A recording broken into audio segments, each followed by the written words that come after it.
Blood pooled on the dust-caked floorboards of Lily Jane's mercantile as she gripped the counter to steady herself. Her father lay dead in the street outside, gunned down by bandits who'd fled with the month's earnings, leaving her with a failing business and a mountain of debt that would surely crush her before winter's end.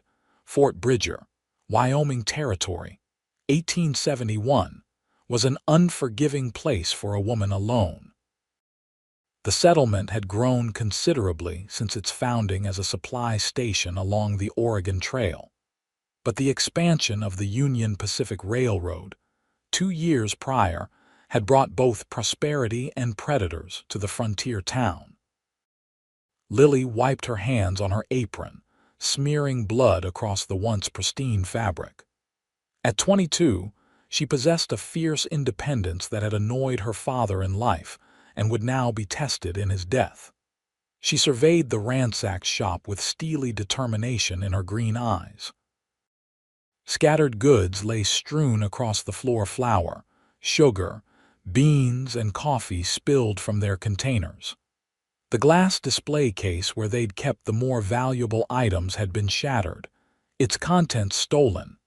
Outside, voices gathered as townsfolk responded to the commotion.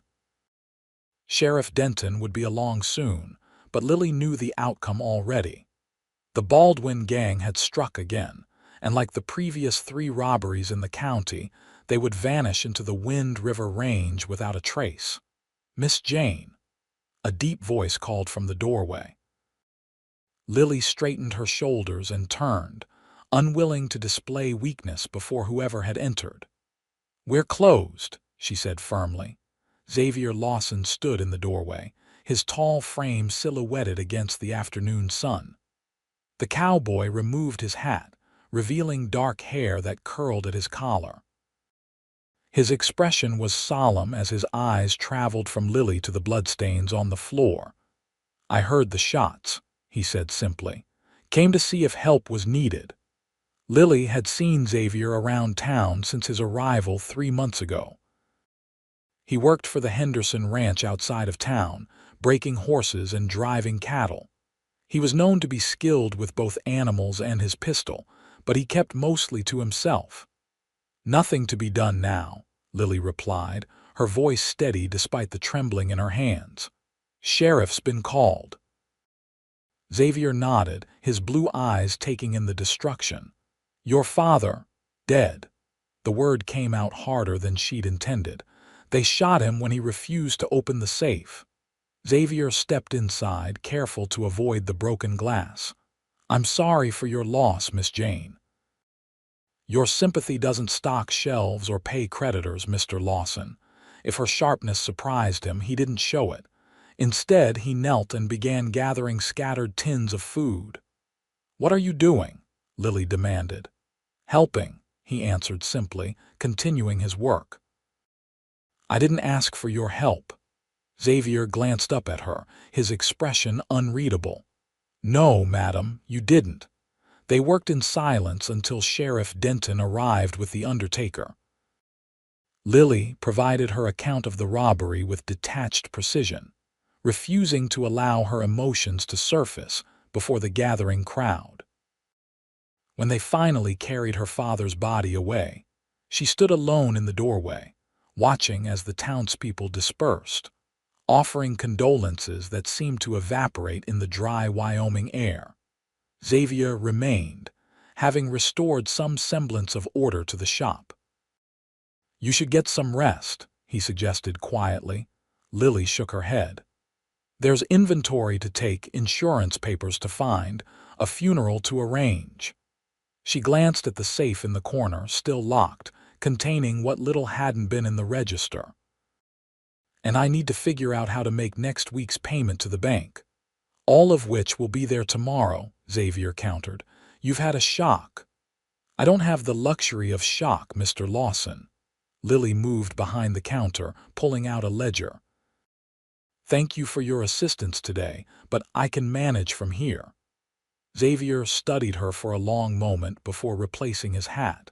"I'll be by tomorrow to fix that broken window." "That won't be necessary." Wasn't asking permission, Miss Jane."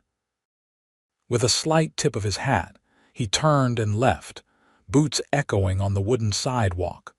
Lily watched him go, irritation and something else, something she refused to acknowledge, mingling in her chest. She returned to her ledger, trying to make sense of the numbers that now seemed to blur before her eyes. Eventually, exhaustion claimed her, and she slumped forward onto the counter, tears finally coming as the reality of her situation settled over her like a shroud. The next morning dawned crisp and clear, the Wyoming sun painting the distant mountains in shades of gold and purple. Lily had spent the night in the small apartment above the store, tossing restlessly on sheets that still smelled of her father's pipe tobacco. She rose early, splashed cold water on her face, and dressed in a simple dark skirt and shirtwaist. Her auburn hair, usually neatly pinned, was hastily arranged, several tendrils escaping to frame her face. She descended the back stairs to the store, steeling herself for the day ahead. The destruction seemed even worse in the morning light, the shelves depleted, the floor still bearing dark stains despite her efforts to clean it. Through the shattered front window, she could see townsfolk already moving about their business, some glancing curiously at the mercantile as they passed. Lily had just begun cataloging the remaining inventory when a knock at the door interrupted her. She looked up to find Xavier Lawson standing there, arms laden with lumber and tools. Behind him stood another man from the Henderson ranch, carrying a sheet of glass. "Told you I'd be by," Xavier said simply. Lily straightened. "Mr. Lawson, I appreciate the gesture, but I can't afford to pay for repairs right now." Xavier set down his supplies. "Didn't mention payment. I don't accept charity." "Good thing this isn't charity then." He rolled up his sleeves, revealing strong forearms tanned by the sun. "Consider it an investment in the only decent mercantile between here and Green River." Before Lily could protest further, Xavier and his companion had begun removing the broken window frame. She watched them work for a moment, torn between pride and practicality. Finally, practicality won. Without a secure window, she couldn't reopen the store, and without the store, she had nothing. "Thank you," she said stiffly, turning back to her inventory. Xavier nodded without looking up from his work. The morning progressed with Lily tallying losses while Xavier repaired the window. Occasional customers came by, expressing sympathy and inquiring when the store would reopen. To each, Lily gave the same answer: soon. The reality was less certain.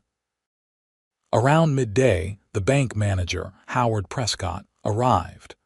Dressed in a fine suit that set him apart from most of Fort Bridger's residents, he entered with an air of forced solemnity that did little to mask his true purpose.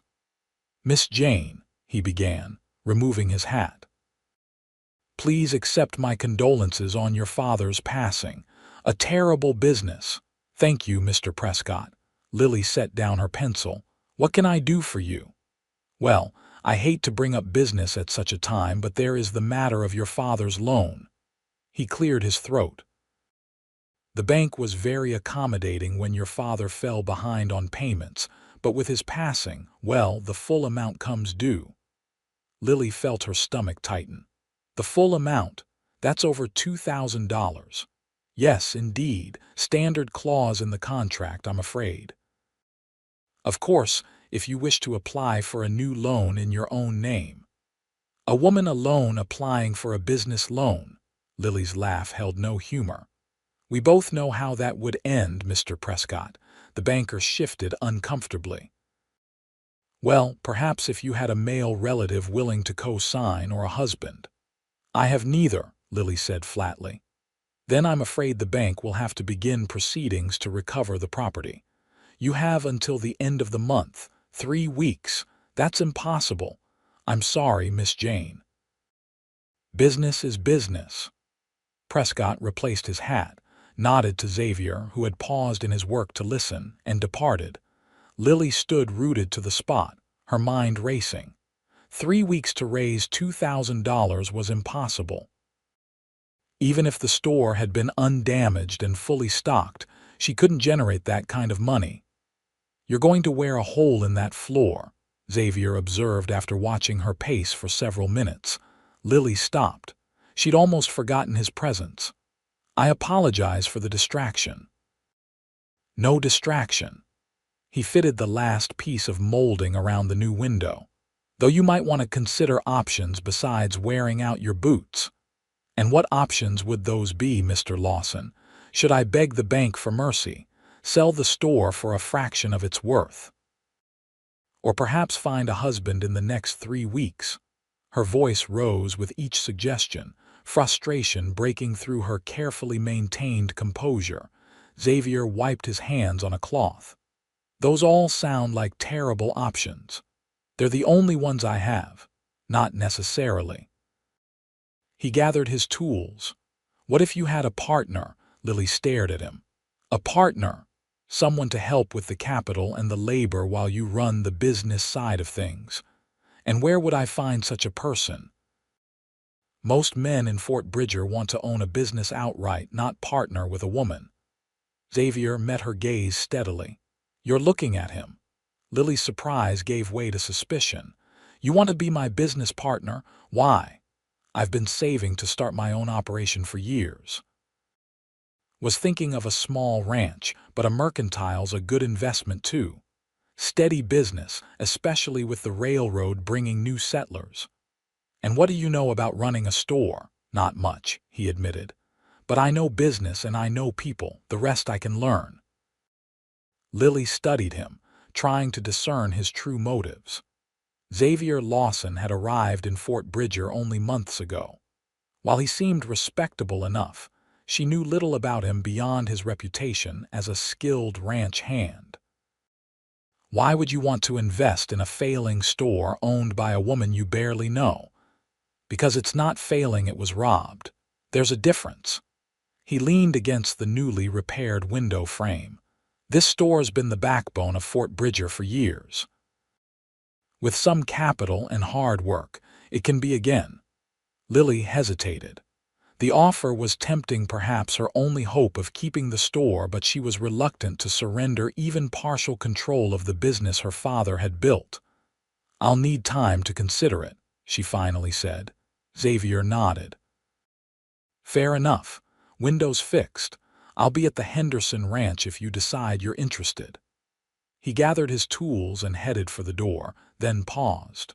"One more thing, Miss Jane. Those men who killed your father, the Baldwin gang, they've been causing trouble all over the territory.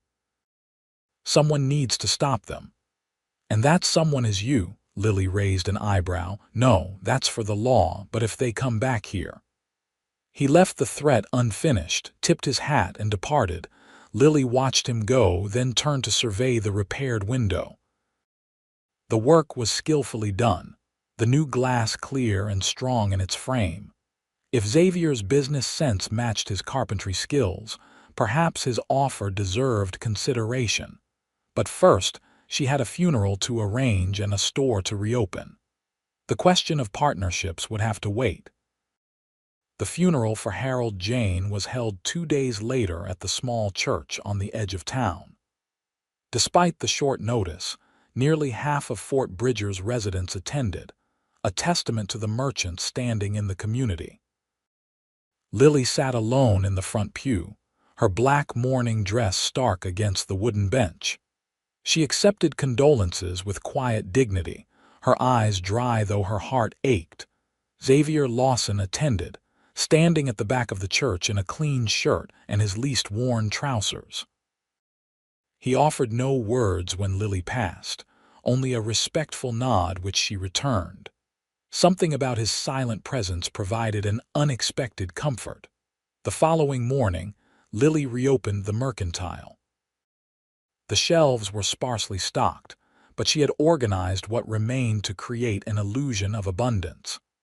The townspeople came, some out of genuine need, others from curiosity or sympathy, but all seemed relieved to see the store open again. By midday, Lily had made nearly $15 in sales, a respectable sum but far from what she needed to save the store. She was arranging a display of canned goods when Xavier entered, his hat in his hands. "Good to see the place open," he commented, glancing around at the half-empty shelves. "People need supplies with or without." She didn't finish the sentence. Xavier nodded. "Have you given any thought to my proposal?" Lily straightened. "I have, and I'm willing to discuss terms." She gestured to the back room. "Not here." In the small office behind the store, Lily closed the door and turned to face Xavier. "Before we discuss anything, I need to know more about you, Mr. Lawson. You arrived in Fort Bridger only a few months ago. Where were you before that?" "How do I know you're not planning to take my father's store and leave me with nothing?" Xavier leaned against the desk. "Fair questions. I was born in Missouri, raised on a small farm, fought for the Union in the war, 2nd Kansas Cavalry. After, I worked cattle drives from Texas up to Kansas, then spent 2 years with the Butterfield Stage Company as a guard. Came to Wyoming looking for opportunity." He met her gaze directly. "As for taking your store, if that was my intention, I'd just wait for the bank to foreclose and buy it at auction for less than what I'm offering as a partnership stake." Lily considered his words. There was a straightforward logic to them she couldn't deny. "How much can you invest?" $1,500. The amount surprised her. That's a considerable sum for a ranch hand. Been saving a long time, living cheap and working hard. It's not enough to clear the debt. No, but it's enough to make a substantial payment and renegotiate terms. Banks prefer getting most of their money to foreclosing on properties they don't want to manage. Lily found herself impressed by his understanding of finance. "And what would you expect in return for this investment?" "Equal partnership. Shared profits, shared decisions."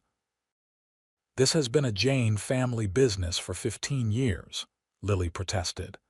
"And it can stay Jane on the sign," Xavier replied evenly.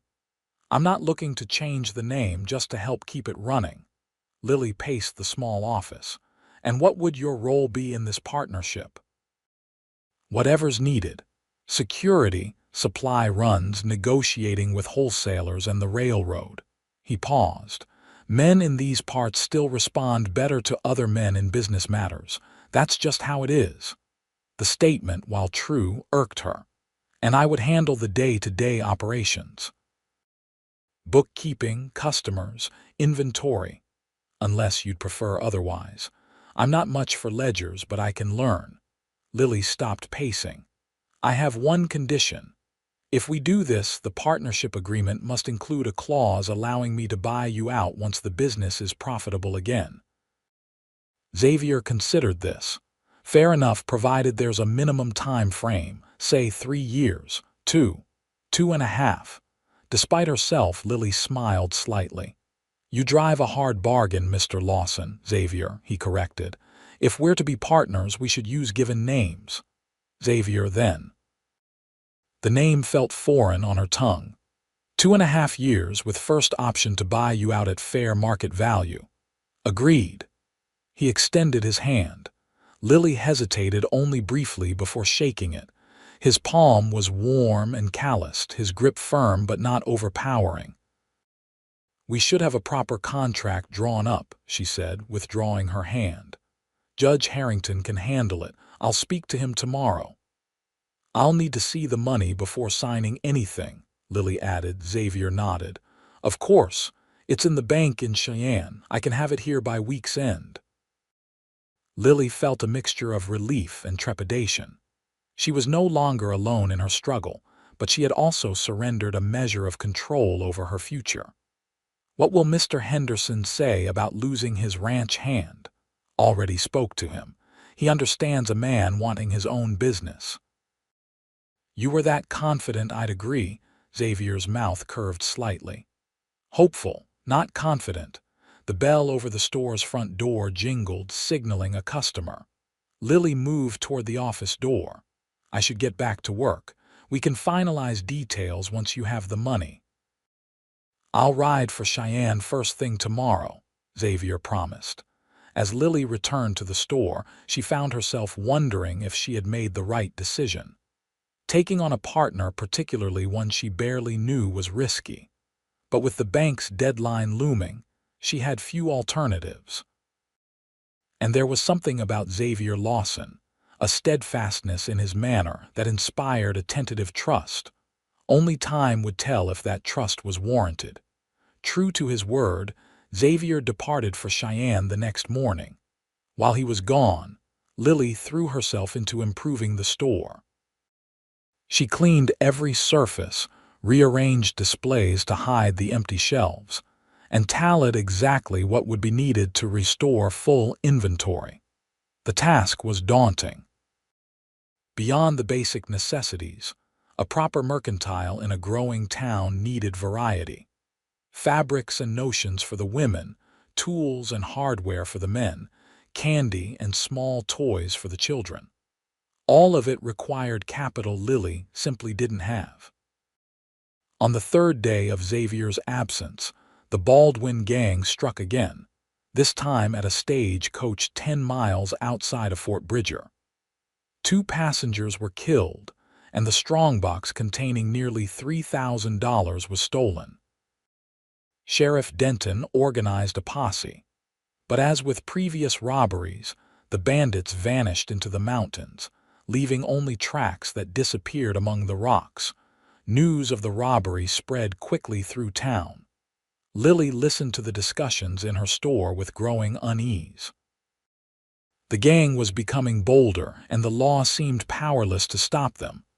"They'll hit the bank next, mark my words," predicted old Tom Baker as he paid for his tobacco, "or maybe come back here to finish what they started." "That's enough, Tom," chided his wife. "No need to frighten the girl." "Not trying to frighten, just speaking truth. Those Baldwin boys are getting cockier by the day." After they left, Lily checked the small revolver her father had kept beneath the counter. It was loaded, though she had fired it only a handful of times and doubted her ability to hit anything in a moment of crisis. Still, its presence provided some comfort. Xavier returned on the 5th day, riding into town on a wagon loaded with supplies and pulling a second horse behind. He brought not only the promised money but also goods to restock the mercantile: flour, sugar, coffee, ammunition, fabric, and other essentials. "Where did all this come from?" Lily asked as they unloaded the wagon. "Used some of the money to buy wholesale in Cheyenne," Xavier explained, hefting a barrel of flour. "Figured we needed inventory more than cash sitting in a bank." Lily wanted to be annoyed at this unilateral decision, but the logic was sound. "You should have consulted me first." "Would you have objected?" "No," she admitted. "But it's the principle." Xavier set down the barrel. "You're right. Won't happen again without discussion first." His easy acceptance of her criticism surprised her. Many men would have bristled or dismissed her concerns. "Thank you for understanding. Partnership means equality," he said simply, returning to the wagon for another load. By evening, the store was transformed. Shelves that had stood empty now displayed a variety of goods, and word had spread through town that Jane's Mercantile was back in business. Customers came in steadily, and the day's receipts were the best since before the robbery. After closing, Lily and Xavier met with Judge Harrington, who had prepared a partnership agreement according to their specifications. Lily read it carefully before signing, relieved to find everything as discussed, including her option to buy Xavier out after 2.5 years. With the agreement signed and the remaining money deposited in the bank, Lily finally allowed herself to believe that the mercantile might survive after all. As they walked back to the store in the gathering dusk, she found herself studying her new partner in the golden light of sunset. Xavier Lawson was not a conventionally handsome man. His features were too weathered. his nose slightly crooked from what must have been a break at some point. But there was a strength in his profile that was undeniably attractive, and his eyes held a quiet intelligence that belied his frontier background. "Something wrong?" he asked, noticing her scrutiny. Lily looked away quickly. "Just thinking about next steps. We'll need to order more inventory, perhaps some specialty items to attract customers from outlying areas." "Good thinking. What specialties did you have in mind?" As Lily outlined her ideas, she realized how long it had been since she'd had someone to discuss business with.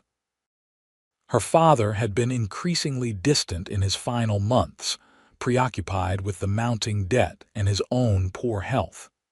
There was something invigorating about sharing her thoughts with a receptive listener. They reached the store, and Xavier held the door for her. "Should I come by early tomorrow to help with inventory?" "Yes, that would be helpful." Lily hesitated. "Where are you staying now that you've left the Henderson Ranch?" "Found a room at Mrs. Hollister's boarding house for now. Eventually, I'll look for something more permanent." Lily nodded. "Well, good night then." "Good night, Lily." As she climbed the stairs to her apartment, Lily found herself smiling slightly at the sound of her name on his lips. It was the first time he'd used it, and there was a warmth in his voice that lingered in her memory as she prepared for bed. The next few weeks brought a steady rhythm to their partnership. Mornings were spent ordering inventory and organizing deliveries, afternoons helping customers, and evenings tallying the day's receipts and planning for tomorrow. Xavier proved to be a quick learner, mastering the pricing system and inventory procedures faster than Lily had expected. More surprising was his rapport with customers. Women who might have been reserved with a male shopkeeper found Xavier's respectful manner reassuring, while the men appreciated dealing with someone who understood their needs. Children especially took to him after he began keeping a jar of peppermint sticks behind the counter, offering one to each child who came in with their parents. "You're good with them," Lily observed one afternoon after a young boy left clutching his candy, grinning from ear to ear. Xavier shrugged. "Kids are honest, they let you know where you stand. Unlike adults, exactly unlike adults." He glanced at her with a hint of a smile. "Present company accepted, of course." "Of course," Lily echoed, finding herself returning his smile. As the end of the month approached, Lily prepared for her meeting with the bank manager. With Xavier's investment and the store's improved sales, she now had enough to make a substantial payment and negotiate new terms for the remaining debt. The morning of the meeting, she dressed with particular care, choosing a navy blue dress that conveyed seriousness without being severe. She arranged her hair in a simple but elegant twist, securing it with pins handed down from her mother. Xavier was already at the store when she came downstairs. He looked up from the ledger he was reviewing, and for a moment, something flickered in his eyes, something Lily wasn't ready to acknowledge. "You look nice," he said simply. "Thank you." Lily felt a warmth in her cheeks that had nothing to do with the summer heat. "I want to appear professional." "You'll do fine. The numbers are on our side." Our side. The phrase sent an unexpected thrill through her. It had been so long since she'd had anyone on her side. The meeting went better than anticipated. Howard Prescott, faced with a payment of $1,200 and a detailed plan for repaying the remainder, was almost cordial as he drew up the new loan agreement.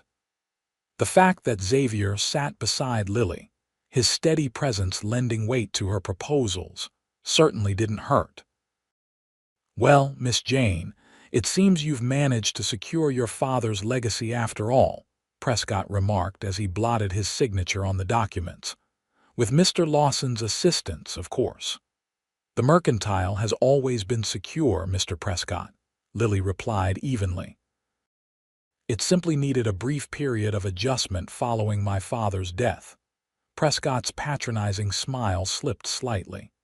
Yes, well, the bank is pleased to continue our relationship with Jane's Mercantile under these new terms. As they left the bank, Lily felt a weight lift from her shoulders. The immediate crisis was averted, and for the first time since her father's death, she could look to the future with cautious optimism. "We should celebrate," Xavier suggested as they walked back to the store. "Celebrate, securing the loan, saving the store, seems worth marking the occasion." Lily considered this. Celebration hadn't been part of her life for so long that the concept felt almost foreign. "What did you have in mind?" "Dinner at the hotel restaurant. I hear they've got a new cook from St. Louis who knows his way around a beefsteak." The invitation hovered between them, more significant than it appeared on the surface. Dining together publicly would shift their relationship in the eyes of the town, moving it beyond mere business partnership into something potentially more personal. Lily hesitated, then made her decision. "I'd like that." Xavier's smile was warm. "I'll call for you at 7. The rest of the day passed in a blur of customers and deliveries, but Lily found her thoughts repeatedly drifting to the evening ahead. It wasn't a courtship, she told herself firmly. Just two business partners celebrating a professional achievement. Yet she found herself changing into her best dress, a deep green silk that brought out the color of her eyes, and spending extra time with her hair. When Xavier knocked at the apartment door promptly at 7, Lily's heart quickened in a way that had nothing to do with business partnerships. He had clearly made an effort as well, wearing a clean black suit that fit his broad shoulders surprisingly well and a crisp white shirt. His dark hair was neatly combed, though a rebellious lock still curled at his collar. "You look beautiful," he said, his voice lower than usual. "Thank you." Lily's response came out softer than intended. She cleared her throat. "You look very nice yourself." The hotel restaurant was busy but not crowded, the dinner hour still early by frontier standards. Heads turned as Xavier led Lily to a table near the window, and she could almost feel the speculation rippling through the room. By morning, half the town would be discussing their dinner. Strangely, the knowledge didn't bother her as much as it might have once. Let them talk. She had saved her father's store and secured her future. That was what mattered. The meal was indeed excellent, the steak tender and flavorful, a luxury Lily hadn't allowed herself in months. More surprising was the conversation. Away from the mercantile, Xavier revealed a broader knowledge of the world than she had expected, discussing everything from politics to literature with thoughtful insight. "Where did you learn all this?" Lily asked after he quoted Shakespeare with casual accuracy. "You never mentioned education in your background." Xavier cut a piece of steak. "My mother was a school teacher before she married, believed in education even on the frontier, made sure I read every book she could get her hands on." "She sounds remarkable." She was. A shadow crossed his face. "Lost her and my father both to cholera when I was 16. That's when I left Missouri." "I'm sorry," Lily said softly, understanding all too well the pain of loss. Xavier nodded acknowledgement. "What about you?" "Have you always lived in Fort Bridger?" "Since I was 7. Before that, St. Louis. My mother died in childbirth there. My brother lived only a few days after her. Father decided to start fresh in the territories. Must have been a difficult journey for a child." "I don't remember much of it," Lily admitted. "Just fragments, the endless rocking of the wagon, campfires at night, my father's determination to reach Wyoming. He succeeded, built a good life here." "Yes," Lily smiled sadly. "He did." Their shared understanding of loss created a connection deeper than business, a foundation of mutual empathy that shifted something fundamental between them. By the time Xavier walked Lily back to the store, their conversation had moved from the past to hopes for the future, his dream of eventually owning land. her ambition to expand the mercantile, to include specialized goods not available elsewhere in the territory. At the door to her apartment, Xavier paused. "Thank you for dinner." "You're the one who paid," Lily reminded him with a smile, "for the company then." The air between them seemed to thicken, charged with unspoken possibility. For a moment, Lily thought he might lean down to kiss her, and more surprising, she realized she wanted him to. Instead, Xavier took her hand gently, raising it to his lips in a gesture both old-fashioned and oddly moving. "Good night, Lily." "Good night, Xavier," her voice barely above a whisper. As she watched him walk away into the darkness, Lily acknowledged what she had been trying to deny since he first offered his help. She was falling for Xavier Lawson. The realization was both thrilling and terrifying. Opening her heart meant risking it being broken, a risk she had carefully avoided for years. Yet as she prepared for bed, Lily found herself thinking not of risk but of possibility. For the first time since her father's death, perhaps longer, she felt a genuine hope for the future, one that extended beyond mere survival to the promise of happiness.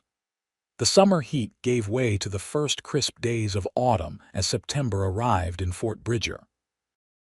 The mercantile prospered under Lily and Xavier's joint management, drawing customers not only from town but increasingly from outlying ranches and settlements. Word had spread that Jane's mercantile was worth the journey, with fair prices and a growing selection of goods not available elsewhere. Their partnership developed a comfortable rhythm, each complementing the other's strengths. Lily's meticulous attention to detail balanced Xavier's broader vision, while his easy way with people softened her more reserved manner. Together, they made decisions that gradually transformed the store from a basic supply outlet to a true mercantile serving diverse needs. Though they maintained professional decorum during business hours, their evenings often extended into shared meals or walks along the river that ran behind the town. Their conversations ranged widely, revealing the person behind the partner. Lily learned of Xavier's time on cattle drives, the characters he'd met, the places he'd seen. In turn, she shared memories of her childhood in St. Louis, her father's early struggles in Fort Bridger, her dreams of someday traveling east again to visit the great cities. On a particularly pleasant evening in mid-September, they sat on a fallen log by the river, watching the sunset paint the water in shades of gold and crimson. Xavier had been unusually quiet, seemingly lost in thought. "Something troubling you?" Lily finally asked. Xavier tossed a stone into the water, watching the ripples spread. "Been hearing things about the Baldwin gang. They've gone quiet, too quiet. Isn't that good news? Not when they usually hit every few weeks. Means they're planning something bigger." Lily felt a chill that had nothing to do with the evening air. "You think they'll come back to Fort Bridger, maybe?" Xavier looked at her directly. "I want you to learn to shoot properly." The request startled her. "I know how to fire a gun."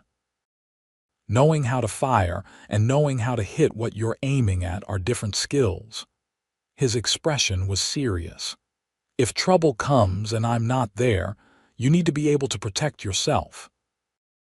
Lily wanted to protest that she could take care of herself, but the memory of her father lying dead in the street stopped her. "All right," she agreed. "When do we start?" "Tomorrow, if you're willing. Early, before the store opens." They began the next morning in the meadow behind the town, Xavier setting up bottles on a fallen tree trunk at various distances. He showed Lily how to hold her father's revolver properly, how to sight along the barrel, how to control her breathing as she squeezed the trigger. Her first shots went wild, but Xavier was a patient teacher, adjusting her stance, guiding her aim with gentle hands on her shoulders. By the time the sun rose fully above the mountains, Lily could hit the closer targets consistently. "Good," Xavier approved as she knocked a bottle from the trunk. "You're a natural." "Hardly," Lily laughed, lowering the pistol, "but I'm better than I was." They practiced each morning for a week, Lily's aim improving steadily. There was something empowering about the lessons, about knowing she could defend herself if necessary. It was a skill she hoped never to need, but was grateful to possess. The lessons also brought a new physical awareness between them. Xavier's hands guiding her arms, his body close behind hers as he demonstrated proper stance. These moments of contact lingered in Lily's mind long after they returned to the store. One morning, after a particularly successful session where she hit every target, Lily turned to Xavier with a triumphant smile. He was watching her with an intensity that made her breath catch. For a heartbeat, they stood frozen, something electric passing between them. Then Xavier stepped forward, one hand rising to cup her cheek. "Lily," he said softly, just her name, a question and statement in one. She answered by lifting her face to his, and then his lips were on hers, gentle at first, then more insistent as she responded. His arms encircled her, pulling her against his chest, and Lily felt herself melting into the embrace, all thoughts of propriety forgotten in the heat of the moment. When they finally parted, both breathing hard, Xavier rested his forehead against hers. "Been wanting to do that for weeks," he confessed. "What took you so long?" Lily surprised herself with her boldness. Xavier's laugh was warm against her skin. "Wasn't sure my attentions would be welcome. You're not exactly easy to read, Lily Jane. And now I think maybe I'm learning." He kissed her again, more briefly but with no less feeling. "We should get back. Store opens in an hour." The walk back to town was filled with stolen glances and brush of hands, a new awareness humming between them. Lily felt almost lightheaded with the strangeness of it all, how quickly life could change, how a person could enter your world and transform it completely. At the store, they resumed their professional roles, but there was an undercurrent of connection that colored every interaction. When their fingers touched passing inventory, when their eyes met across the counter, each moment held a new significance. The day passed in a blur, and when the last customer left, Xavier locked the door behind them with a decisive click. In the sudden quiet of the store, Lily felt a fluttering anticipation. "Have dinner with me," Xavier said, but it wasn't really a question. "Yes," Lily answered simply. That night marked a turning point in their relationship. Over dinner at the small restaurant on the edge of town, they spoke not as business partners, but as a man and woman discovering each other in a new light. Xavier told her of his hopes for the future, a home of his own, perhaps land outside of town where he could raise horses. Lily shared her dreams of expanding the mercantile, of creating something that would last. "Would there be room for someone else in those dreams?" Xavier asked, his hand covering hers on the table. Lily turned her palm up to twine her fingers with his. "I think there might be." The admission was both exhilarating and frightening, opening a door she had kept firmly closed since her father's death. But Xavier's steady presence, his unwavering support through the darkest days of her life, had earned a trust she hadn't thought herself capable of giving again. As autumn deepened toward winter, their relationship blossomed alongside the business. The mercantile became known not just for its inventory, but for the warm, welcome customers received, whether from the quietly efficient Miss Jane or the genial Mr. Lawson. Together, they built something neither could have created alone, but shadows still lingered on the horizon. The Baldwin gang remained at large, their extended absence from criminal activity only increasing tensions in the county. When they struck again in early October, robbing a payroll wagon bound for the railroad construction site and killing 2 guards, fear rippled through Fort Bridger. "They're getting bolder," Xavier noted grimly as they read the news. And more violent. Lily shivered despite the warm stove heating the store. Sheriff Denton thinks they might have gone north to Montana Territory. Sheriff Denton is a fool. Xavier's tone was harsher than she'd ever heard from him. They're still here, watching, planning. I can feel it. His certainty unsettled her. How can you be so sure? Xavier's expression clouded. Let's just say I've known men like the Baldwins before. They don't leave good hunting grounds until they're forced out. The conversation left Lily uneasy, a feeling that persisted as they closed the store that evening. Xavier had been distracted all day, his usual good humor replaced by a vigilant watchfulness that reminded her he had once ridden as a stage guard, a job that required constant awareness of danger. "Would you stay for dinner?" she asked as they tallied the day's receipts. "I made stew yesterday that could be heated." Xavier's smile returned, though it didn't quite reach his eyes. "I'd like that." In her small apartment above the store, Lily busied herself with preparations while Xavier built up the fire in the stove. The domestic scene, so ordinary yet so precious, struck her with sudden force. In just a few months, this man had become essential to her life in ways that went far beyond business. Over dinner, Xavier gradually relaxed, his earlier tension easing as they discussed plans for the store's winter inventory. The subject of the Baldwin gang did not arise again, but Lily sensed it remained in his thoughts. "You're worried," she said finally, reaching across the table to touch his hand. "About the Baldwins." Xavier turned his palm up to grasp her fingers.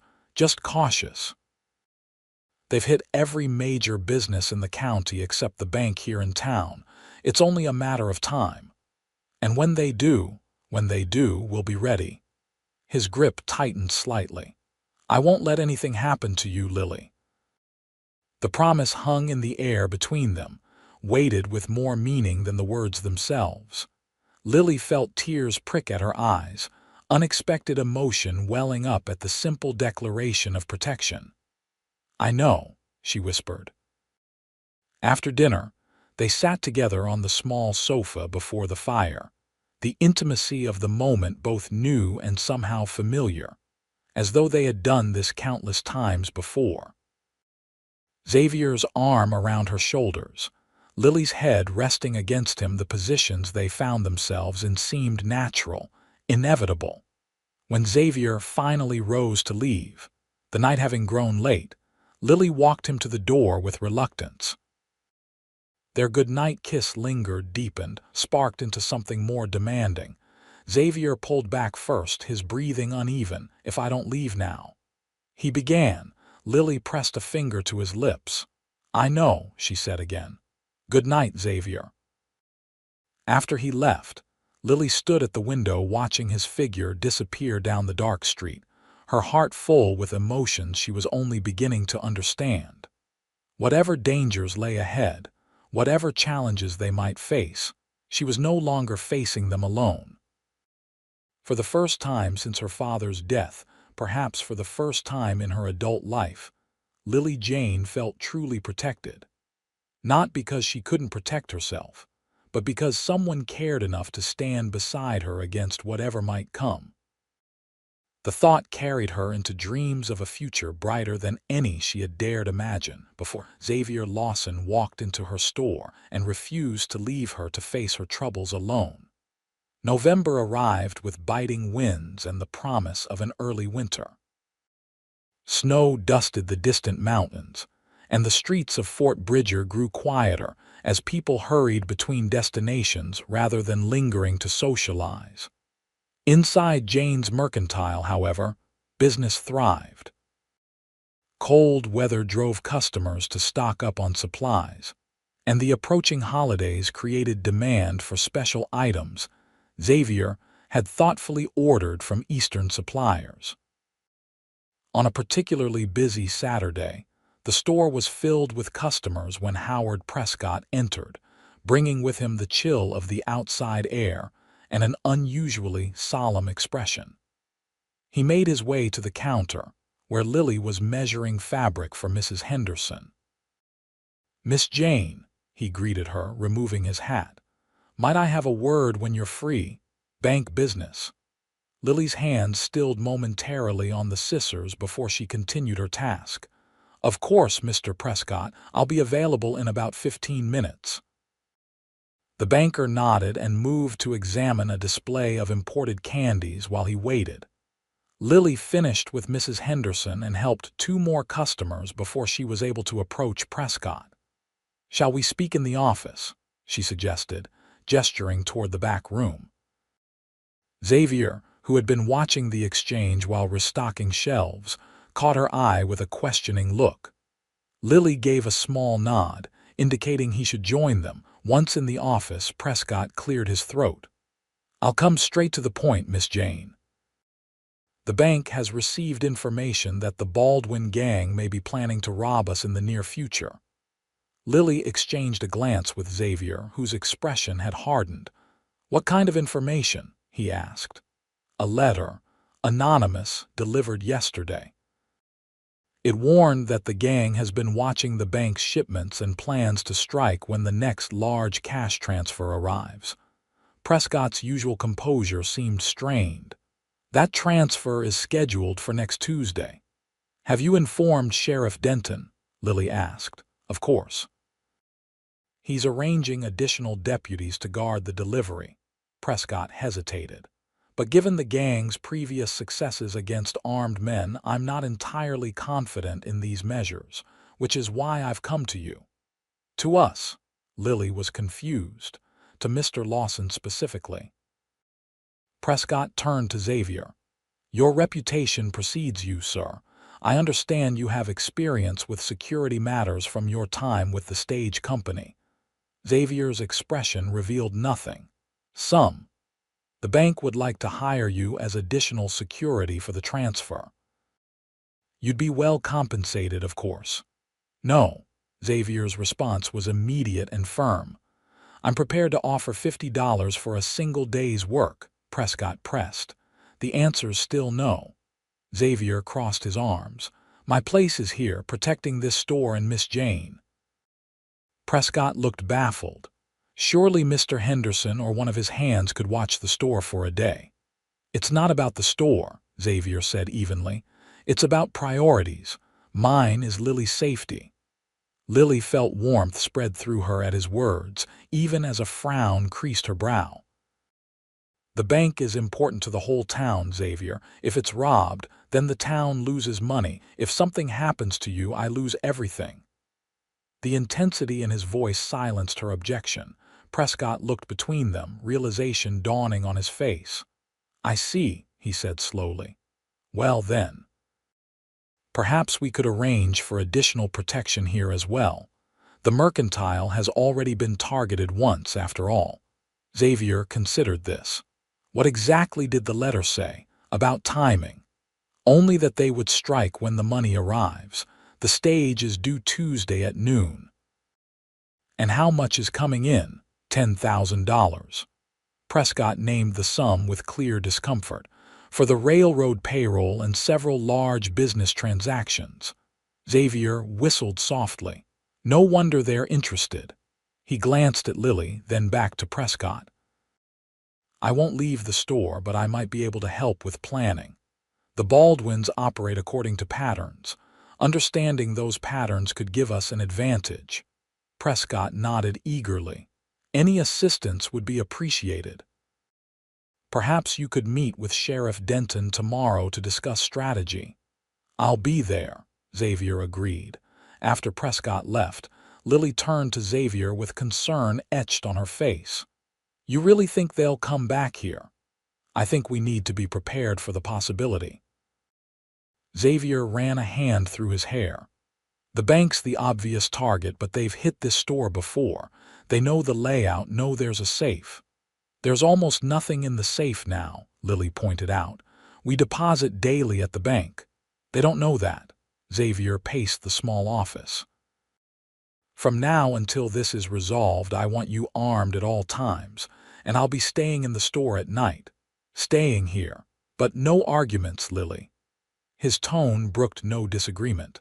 I'm not taking chances with your safety.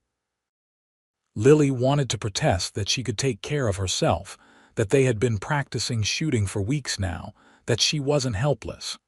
But the memory of her father's blood staining the floorboards stopped her. Pride was a luxury that could cost lives.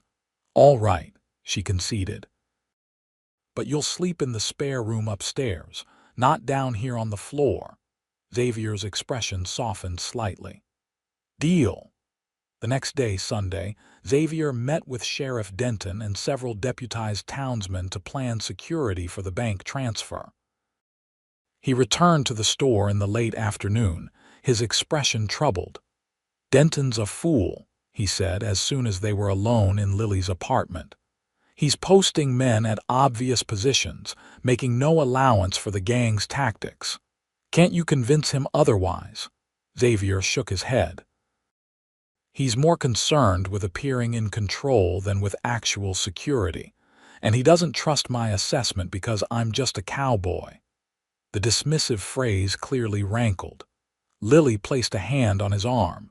You're much more than that. Anyone who can't see it is the fool. His smile was brief but genuine. Thank you. He covered her hand with his own. But it doesn't solve the problem. The bank will be vulnerable despite the show of force, and I'm worried they might use the opportunity to hit a secondary target while everyone's attention is focused on the bank. The store, Lily guessed, or another business. The hotel, maybe, or the stage office. Xavier squeezed her hand. Regardless, I want you prepared. The next 2 days passed in tense anticipation. Xavier moved his few belongings from Mrs. Hollister's boarding house to the spare room in Lily's apartment, an arrangement that raised eyebrows around town but seemed trivial compared to the potential danger. He insisted that Lily carry her revolver at all times, and he himself was never without his Colt pistol and Winchester rifle within reach. On Monday evening, as they closed the store, Xavier checked and rechecked the locks on doors and windows. He moved a heavy cabinet in front of the rear entrance and positioned another to provide cover if shooting started at the front of the store. You're really expecting trouble, aren't you? Lily observed as he worked. Xavier paused, wiping sweat from his brow despite the November chill. Hope for the best, prepare for the worst. That's how you stay alive on the frontier. That night, Lily found sleep elusive. She lay awake listening to the occasional creaks of the building, the distant howl of a coyote, the soft footsteps of Xavier checking windows and doors one final time before retiring to the spare room. His presence both comforted and unsettled her, comforted because she knew he would protect her with his life if necessary. Unsettled because that very possibility filled her with dread. She had already lost her father to violence. The thought of losing Xavier as well was unbearable. Tuesday dawned clear and cold, the sky a piercing blue that seemed to mock the tension gripping Fort Bridger. From the apartment window, Lily could see men taking positions around the bank across the street, rifles glinting in the morning sun. Sheriff Denton stood on the bank steps, issuing orders with expansive gestures that carried clearly through the crisp air. He's making sure everyone knows who's in charge, Xavier observed from behind her, his voice tight with disapproval. And making sure the Baldwins know exactly where his men are positioned. Lily turned to face him. In the morning light, she could see the strain in his features, the watchfulness in his eyes. He was dressed as usual in a simple shirt and trousers, but she noticed he wore his gun belt already buckled around his waist. "Do we open the store today?" she asked. Xavier considered the question. Might be safer not to, but it would signal we're expecting trouble. Better to maintain normal appearance while staying alert. They opened at the usual time, though business was slow. Most townspeople seemed to be finding excuses to linger near the bank, watching the preparations with morbid fascination. The few customers who did enter the mercantile were more interested in gossip than goods. "Heard they're bringing in $10,000, old Tom Baker said as he browsed without buying. "Biggest shipment in Fort Bridger's history." "So they say," Xavier replied noncommittally, his attention more on the street outside than on the conversation. As noon approached, a palpable tension settled over the town. The stage was due, and with it the money that might trigger violence. Xavier positioned himself near the front window, ostensibly arranging a display but actually maintaining a clear view of the bank and the main road into town. Lily kept the revolver in her apron pocket, the weight of it a constant reminder of danger. She moved through her tasks mechanically, one part of her mind always aware of Xavier's position, of the doors and windows, of potential escape routes should the worst happen. At 11:45, the distant rumble of coach wheels and the jingle of harness announced the stage's approach. Xavier straightened, his hand moving instinctively to rest on his pistol. "It's early," he murmured, more to himself than to Lily. The coach appeared at the end of the street, horses trotting at a steady pace. It looked ordinary enough, dust covered from the journey. The driver hunched against the cold, a shotgun messenger beside him scanning the surroundings with professional wariness. Sheriff Denton and his deputies moved into position as the coach approached the bank. The few remaining customers in the mercantile drifted toward the window, drawn by the spectacle. "Maybe you should move to the back," Xavier suggested quietly to Lily. She shook her head. "I'm staying with you." The coach pulled to a stop before the bank. The messenger climbed down first, shotgun ready, eyes sweeping the street. Then the driver, followed by two passengers, ordinary travelers who seemed bemused by the reception committee. "Something's wrong," Xavier said suddenly, his body tensing. "Where's the strongbox?" Before Lily could respond, gunfire erupted not from the street as expected, but from behind them. The back window of the store shattered, glass spraying across the floor as a bullet embedded itself in the counter. "Down!" Xavier shouted, grabbing Lily and pulling her behind the sturdy oak counter as more shots rang out. Outside, confusion reigned. Sheriff Denton and his men, positioned to protect the bank, were caught entirely out of position as three masked riders appeared from a side street, guns blazing.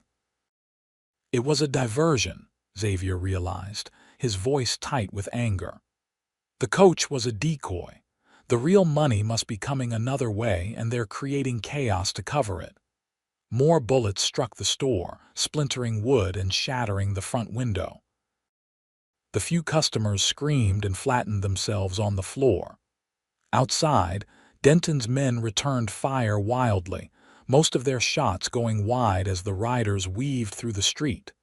"Stay here," Xavier ordered, checking his pistol. "They're after the money, not us. Keep down and you'll be safe." "Where are you going?" Lily clutched his arm. "To stop them before someone else dies." His expression softened momentarily. "I'll be back, I promise." Before she could protest, he was moving in a crouch toward the rear of the store, using shelves and furniture for cover. Lily watched him disappear through the stockroom door, her heart pounding with fear not for herself, but for him. The shooting outside continued, punctuated by shouts and the crash of breaking glass as businesses along the main street took fire. Lily stayed behind the counter, gun ready, her mind racing. If the coach was a decoy, where was the real money? And how had the Baldwins known about it? The answer came in a sudden, chilling realization. Someone in town had betrayed them. Someone who knew the bank's plans, who could have arranged the alternate delivery. Before she could follow this thought further, the rear door of the store burst open. Two masked men entered, rifles raised. Lily ducked lower behind the counter, her breath caught in her throat. "Check the safe," one ordered, his voice muffled by the bandana covering his face. "I'll watch the front." Footsteps moved toward the office where the safe was located. The second man took position near the counter, his back to Lily's hiding place. She could see his boots, hear his breathing, smell the tobacco and sweat that clung to him. Her hand tightened on her revolver. She could shoot him now, take him by surprise. But what about the other man? And where was Xavier? The decision was made for her when a voice called from the office. "Safe's empty. Check behind the counter," the man near Lily ordered. "Might be a strong box." Footsteps approached. Lily tensed, knowing she had seconds to act. As the man rounded the counter, she rose to her knees, the revolver steady in her hands just as Xavier had taught her. "Stop right there," she commanded, her voice remarkably calm despite the terror coursing through her. The robber froze, his eyes widening behind his mask. "Well, well, if it ain't the little shopkeeper." He raised his rifle slowly. "Put down that popgun before you hurt yourself, girl." "I said stop." Lily cocked the hammer. "I know how to use this." For a heartbeat, neither moved. Then the man lunged forward, rifle swinging toward her. Lily squeezed the trigger. The shot was deafening in the confined space. The robber staggered, clutching his shoulder where her bullet had struck. His rifle clattered to the floor. "You shot me," he gasped, more shocked than pained. "Next one goes in your head if you move," Lily warned, her hands shaking now but her aim still true. The second robber appeared from the office, alerted by the shot. He raised his gun, but before he could fire, another shot rang out from the stockroom door. The man cried out, dropping his weapon as blood blossomed on his leg. Xavier stepped into view, his Winchester trained on the wounded robbers. "Drop your guns and get on the floor," he ordered, his voice cold with controlled anger. Both men complied, recognizing the deadly seriousness in his tone. Outside, the shooting had stopped, replaced by shouts and the sound of running feet as townspeople emerged from hiding. "Lily." Xavier's eyes found hers, concern replacing the hard edge of battle. "Are you hurt?" She shook her head, suddenly unable to speak as reaction set in. Her hands trembled violently, and she carefully uncocked the revolver before setting it on the counter. Xavier crossed to her in 2 long strides, wrapping one arm around her while keeping his rifle trained on the robbers with the other. "It's over," he murmured against her hair. "You're safe." Sheriff Denton burst through the front door moments later, followed by 2 deputies. "What in tarnation?" he exclaimed, taking in the scene 2 wounded men on the floor, Xavier holding Lily, the destruction of the store around them. "Baldwin gang decided your bank wasn't the only target," Xavier explained tersely. "These 2 came in the back while their friends created a diversion." Denton's face reddened. "You saying I was outsmarted?" "I'm saying they had inside information," Xavier replied evenly. "Someone who knew about the money shipment and the security plans." The accusation hung in the air as the deputies secured the wounded robbers. One of the men, the one Lily had shot, glared at her with naked hatred. "You'll pay for this," he hissed. "Jim Baldwin doesn't forget." "Shut your mouth," ordered a deputy, roughly hauling him to his feet. When they were gone, Xavier finally lowered his rifle and turned fully to Lily. "You shot one of them," he said, a mixture of pride and concern in his voice. "He was going to kill me," Lily replied, her composure returning gradually. "I didn't think, I just reacted. You saved your own life." Xavier's hands framed her face, and possibly mine. "Those shooting lessons paid off." Lily managed a shaky smile. "I had a good teacher." Around them, the store lay in ruins, shelves toppled, merchandise scattered, windows broken. The damage would take weeks to repair and cost hundreds of dollars. Yet in that moment, Lily felt only gratitude that they were both alive. "I thought I might lose you," she admitted, her voice barely audible. Xavier's expression softened. "Not a chance." He bent to kiss her, a brief but fervent promise. "Takes more than the Baldwin gang to separate me from what matters most." The simple declaration, spoken amid the wreckage of her store, struck Lily with unexpected force. This man, who had walked into her life when she was at her lowest point, had become essential to her happiness in ways she was only beginning to fully understand. "I love you," she said, the words emerging without conscious thought. Xavier's smile bloomed slowly, transforming his face. "I've been waiting to hear that." He drew her closer. "I love you too, Lily Jane. Have from the first day you told me you didn't need my help." Lily laughed despite everything, remembering her stubborn pride in those early days. "I was wrong." "No," Xavier countered gently. "You were strong. Still are. Strong enough to accept help when it's offered and to give it when it's needed. That's why I fell in love with you." Around them, townspeople began to gather, exclaiming over the damage, offering assistance with cleanup. The crisis had passed, but its repercussions would continue. Questions about who had informed the Baldwin gang, concerns about the remaining members still at large, the process of rebuilding what had been damaged. But for Lily and Xavier, standing amid the destruction of the store they had worked so hard to save, one truth outweighed all others. They had found in each other something worth far more than the mercantile or its contents. They had found home. In the days following the attempted robbery, Fort Bridger buzzed with activity and speculation. 2 members of the Baldwin gang lay wounded in the jail, but their leader, Jim Baldwin, and at least 3 others remained at large. Sheriff Denton organized posses to search the surrounding countryside, but winter weather made tracking difficult, and the gang seemed to have vanished into the wilderness. Meanwhile, the question of who had tipped off the bandits remained unanswered. Suspicion fell initially on a bank clerk who had disappeared the day of the robbery, but he was found dead in a ravine outside town, apparently killed to silence him after he had served his purpose. For Lily and Xavier, these developments took secondary importance to the immediate challenge of rebuilding the mercantile. The physical damage was extensive: windows shattered, shelves splintered, inventory destroyed or stolen. But the community rallied around them, with townspeople volunteering labor and materials to help with repairs. "Never thought I'd be grateful for a robbery," Lily remarked one evening as they reviewed the day's progress. The front window had been replaced, the interior largely cleared of debris, and new shelving was being constructed. Xavier looked up from the inventory list he was compiling. "Grateful for how it's brought people together." Lily gestured to the improvements. "Mrs.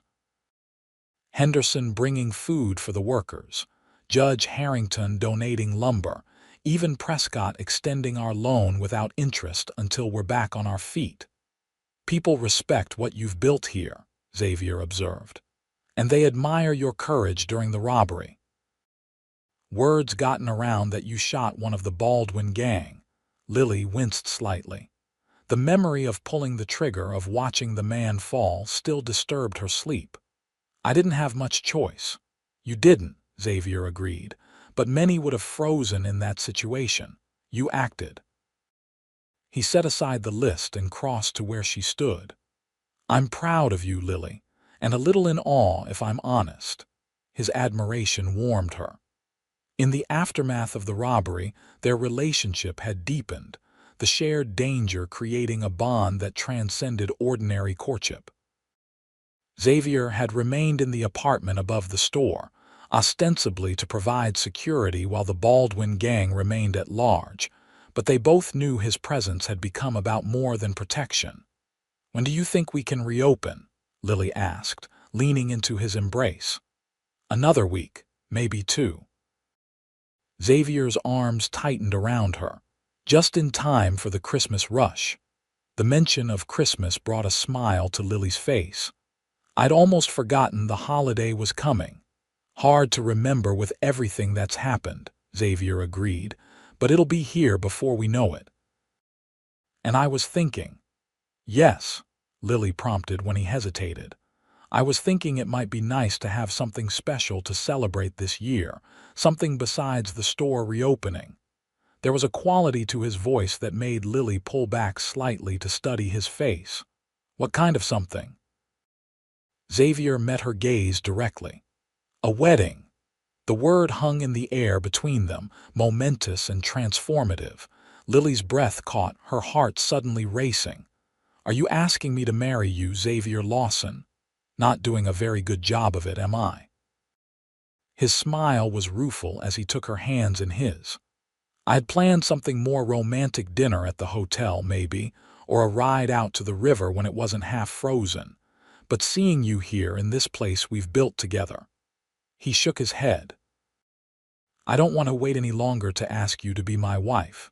Lily felt tears prick at her eyes, unexpected emotion welling up at the simple, heartfelt proposal. Yes, she whispered.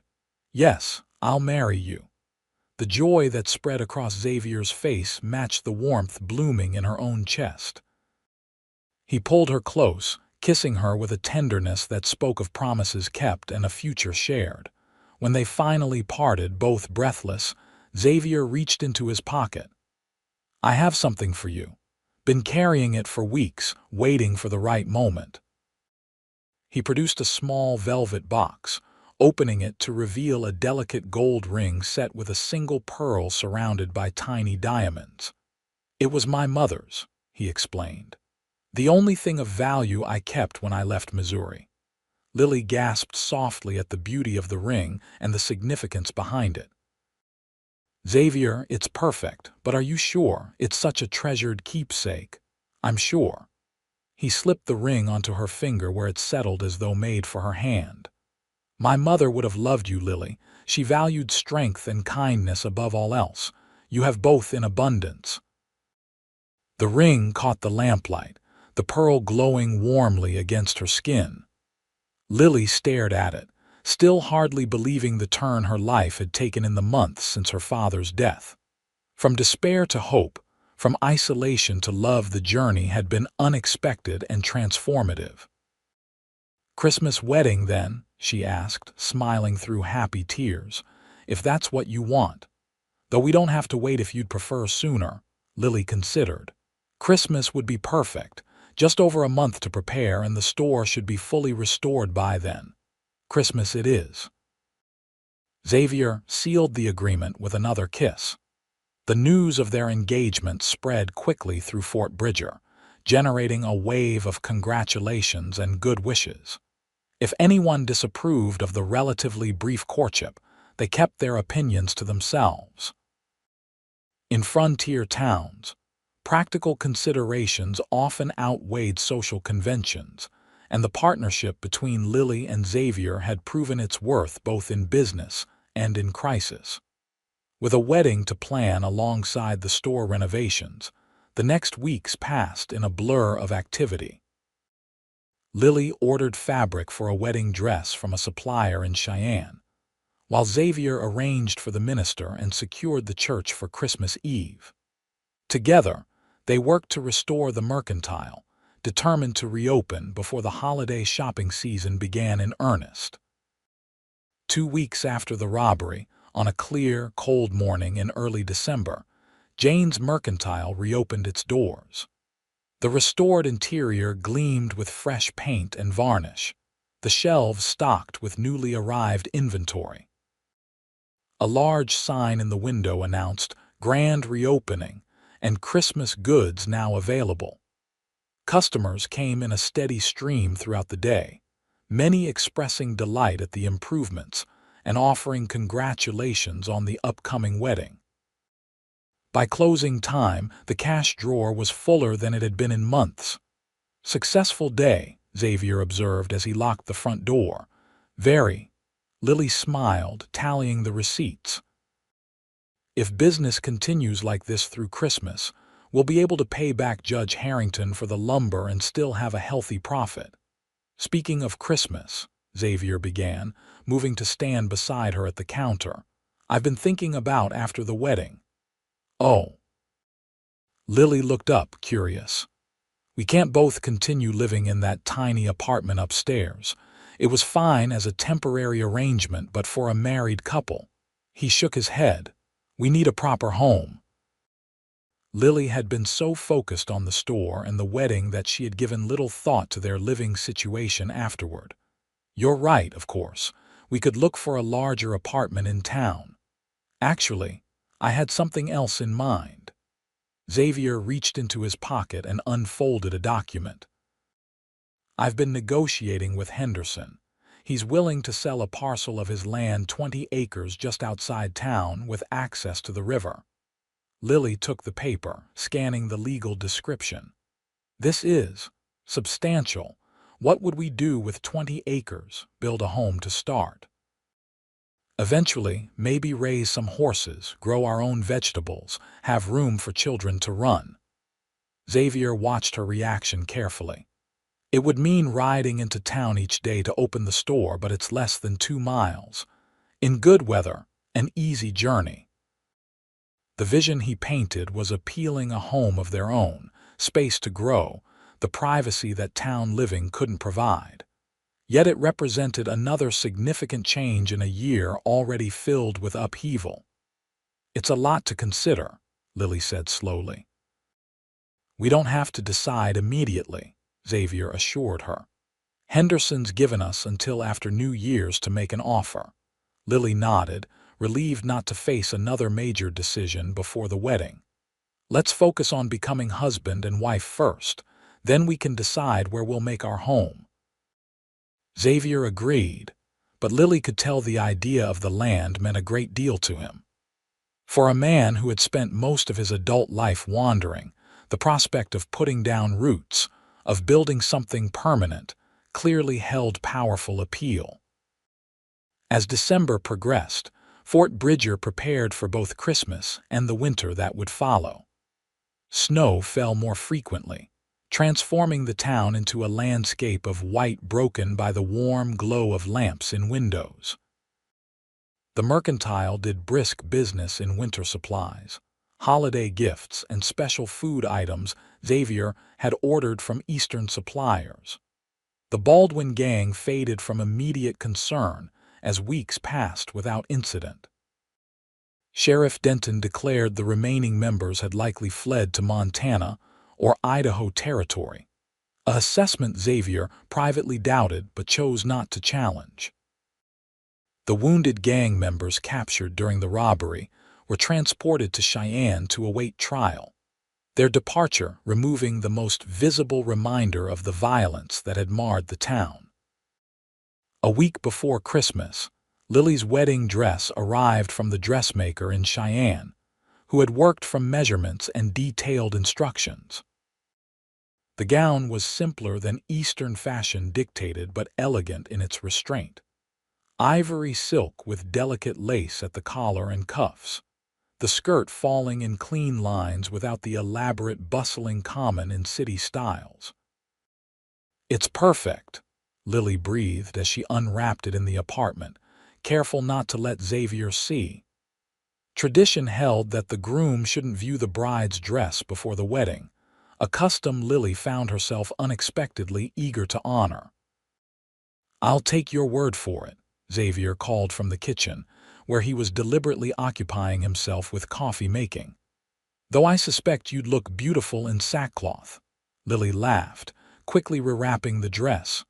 Flattery will get you everywhere, Mr. Lawson. I certainly hope so, future Mrs. Lawson. The ease of their banter, the comfortable domesticity they had established even before their marriage, confirmed for Lily that she had made the right decision in accepting Xavier's proposal. What had begun as a business partnership had evolved naturally into a deeper bond based on mutual respect, shared values, and genuine affection that grew daily into something more profound. Christmas Eve arrived with clear skies and bitter cold, the temperature barely reaching 0 despite the bright sunshine. The mercantile closed early, allowing Lily and Xavier time to prepare for the evening ceremony at the small church. Lily dressed in her apartment with the assistance of Mrs. Henderson, who had kindly offered to help with the traditional preparations. The older woman arranged Lily's auburn hair in an elegant knot adorned with small white flowers, then helped her into the wedding gown. "You look radiant, my dear, Mrs. Henderson declared, stepping back to admire the effect. "Xavier is a fortunate man." "I'm the fortunate one," Lily replied, smoothing the silk skirt with trembling hands. "6 months ago I thought I'd lost everything. Now you have a future brighter than you could have imagined, Mrs. Henderson finished for her. "That's the Lord's way, sometimes bringing blessings out of tragedy." Lily nodded, too overcome with emotion to respond verbally. She thought of her father, wishing he could be present to give her away, to see the happiness she had found. Yet somehow she felt he knew that he would approve of the man who had helped save his legacy and his daughter's future. A soft knock at the door announced the arrival of Judge Harrington, who had agreed to escort Lily to the church in her father's absence. Mrs. Henderson admitted him, then tactfully withdrew to take her place at the ceremony. "My dear Miss Jane," the judge said, his usually stern expression softening at the sight of her, "you are a vision." "Thank you, Judge." Lily gathered her small bouquet of hothouse flowers, a luxury Xavier had insisted upon despite the expense of blooms in winter. "Is everything ready at the church?" "Indeed. Your groom awaits, looking only slightly terrified." The judge's eyes twinkled with humor. "As is proper for a man about to commit his life to another's keeping." Lily laughed, her nervousness easing. "Then we shouldn't keep him waiting." The short journey to the church passed in a blur of cold air and warm greetings from townspeople who stepped aside to let the bride pass. At the church steps, Lily paused, taking a deep breath before entering. Inside, the small building was transformed by evergreen boughs and candles, their flickering light casting a golden glow over the gathered guests. At the altar stood Xavier, more formally dressed than she had ever seen him, in a new black suit, his dark hair neatly combed, his face solemn until he caught sight of her. Then his expression changed to one of such transparent joy and wonder that Lily felt her heart skip. As Judge Harrington led her down the short aisle, Lily held Xavier's gaze, drawing strength and certainty from the love she saw reflected there. When they reached the altar, the judge placed her hand in Xavier's with formal dignity before taking his seat. "You're beautiful," Xavier whispered, his voice rough with emotion. Before Lily could respond, the minister began the ceremony, his words washing over them as they stood hand in hand, exchanging vows that seemed both ancient and newborn in the moment of their speaking. The ring Xavier placed on her finger to join her engagement band was a simple gold circle, enduring in its simplicity. "I now pronounce you husband and wife," the minister declared at last. "You may kiss your bride." Xavier needed no further encouragement, drawing Lily into an embrace that balanced respect for their audience with the depth of his feelings. When they turned to face the congregation as Mr. and Mrs. Lawson, the applause was enthusiastic and genuine. The celebration continued at the hotel, where a dinner had been arranged for wedding guests. Food and drink flowed freely. Toasts were offered, and even Sheriff Denton unbent enough to wish the couple well, though his manner toward Xavier remained somewhat cool following their disagreement over security. As the evening progressed, Lily found herself watching her husband, the word still new and wonderful as he moved among their guests, accepting congratulations with easy grace. This man who had walked into her store offering help she hadn't requested had become the center of her world, her partner in all things. When they finally made their escape from the celebration, the night had deepened, stars blazing in the clear, cold sky above Fort Bridger. Xavier had arranged for a sleigh to take them not to the apartment above the store but to a surprise destination. "Where are we going?" Lily asked as he tucked blankets around them. "You'll see." His smile was mysterious in the moonlight. The sleigh carried them out of town along the river road, eventually turning onto a smaller track that Lily recognized as leading to the Henderson property. After about a mile, they crested a small rise, and Xavier directed the driver to stop. "Here we are," he announced, helping Lily from the sleigh. Before them stood a small cabin, light glowing from its windows, smoke curling from the chimney into the night air. Around it stretched open land, now covered in snow but clearly the 20 acres Xavier had mentioned purchasing. "What is this?" Lily asked, though she had already guessed. "Our home," Xavier said simply. "If you want it to be." Lily stared at the cabin in amazement. "When did you? How?" "I started building it the day after I proposed," Xavier explained. "Henderson's men helped when they could spare time. It's not fancy, just 2 rooms for now with space to add more as needed, but it's solid and it's ours." Overwhelmed, Lily turned to embrace him, tears freezing on her cheeks in the bitter cold. "It's perfect," she whispered against his chest. "Absolutely perfect." Xavier lifted her into his arms, carrying her toward the cabin. "Welcome home, Mrs. Lawson." Inside, the cabin was warmed by a crackling fire in the stone hearth. Simple but sturdy furniture filled the main room, a table and chairs, a sofa near the fire, shelves lined with books Xavier must have brought from his own collection. Through an open door, Lily glimpsed the bedroom with its large 4-poster bed, clearly the piece Xavier had lavished most attention upon. "Do you really like it?" he asked, suddenly uncertain as he set her down. "I know it's not what you're used to, living in town." Lily turned slowly, taking in every detail of the home he had created for them. "I love it," she said with complete sincerity. "It's exactly what I would have chosen." Relief and happiness spread across Xavier's face. "There's more land available if we decide we want it later. Room for that horse ranch I mentioned, or whatever else we might dream up." "Dreams can wait until morning," Lily said softly, moving toward him. "Right now, I'm only interested in the present." Xavier's eyes darkened with understanding and desire. "Mrs. Lawson," he murmured, drawing her into his arms. "I do believe that's the wisest thing you've said all day." Their first night as husband and wife passed in a tender exploration of love's physical expression. The small cabin holding their whispered words and shared discoveries as winter deepened outside. For Lily, who had guarded her independence so fiercely, the act of surrender to love brought not diminishment but expansion, her world growing larger through connection rather than smaller through loss. Morning found them tangled together beneath warm quilts, the fire burned down to embers in the hearth.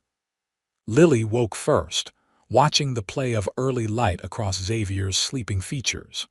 In repose, he looked younger, the wariness that frontier life instilled temporarily absent. "Stop staring," he murmured without opening his eyes. "It's disconcerting." Lily laughed softly. "I'm not staring, I'm admiring." One eye opened. "There's a difference, significant." She leaned down to kiss him. "Merry Christmas, husband." Both eyes opened at that, crinkling at the corners as he smiled. "Merry Christmas, wife." He pulled her closer. "Best gift I've ever received." They spent Christmas Day in peaceful seclusion, exploring their new home, discussing plans for improvements, sharing the simple meal Xavier had arranged to have prepared and left for them. No mention was made of the store or its demands. By mutual agreement, this day belonged solely to them. In the evening, as snow began to fall again outside, they sat before the rekindled fire, Lily nestled against Xavier's side, his arm around her shoulders. "Happy?" he asked, dropping a kiss on her hair. "Completely," Lily answered without hesitation. "Are you?" "More than I thought possible." His voice held a note of wonder. "If someone had told me a year ago that I'd be settled in Wyoming with a wife, a home, and a business, I'd have laughed them out of the territory. And if someone had told me I'd willingly share my father's store with a stubborn cowboy who refused to take no for an answer, I'd have done the same," Lily admitted. Xavier chuckled, the sound rumbling pleasantly against her ear. "Guess we both had some learning to do." "And we did it well," Lily said contentedly. As they sat watching the flames, Lily reflected on the journey that had brought them to this moment.